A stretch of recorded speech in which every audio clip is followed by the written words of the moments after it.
விரதம் இருக்க போகின்றோம், அரசியல் பணியை செய்ய போகின்றோம், ஆண்டவனிடம் முறையிடப் போகின்றோம், கிடைக்கின்ற எல்லா மேடையிலும் கூட திராவிட முன்னேற்ற கழகத்தை தோலுரித்து காட்டப் போகின்றோம். ஆட்சியில 3 ஆண்டுகளாக தமிழகத்தை எவ்வளவு பின்னாடி கொண்டு போயிருக்கிறாங்க, இதெல்லாம் கூட தொடர்ந்து பேசுவோம். ஆனா இன்னைக்கு ஏதோ ஒரு இடத்துல எனக்கு தெரியும், நான் காவல்துறையிலிருந்து வெளியே வந்த பொழுது ஒரு 10ஆம் கிளாஸ் படிக்கக்கூடிய ஒரு மாணவி, அவர் மீது தொடுக்கப்பட்ட அந்த ரேப் அண்ட் மர்டர், அதில் இறந்து போனாங்க.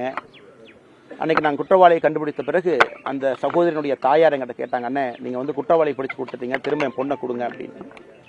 அது ஏற்படுத்திய ஒரு தாக்கம் என்னை இங்கே என்னோட இருக்கக்கூடிய அந்த சகோதரிகளோடு இணைந்து பாரதிய ஜனதா கட்சியிலே பயணம் செய்ய வைக்க ஆரம்பித்தது.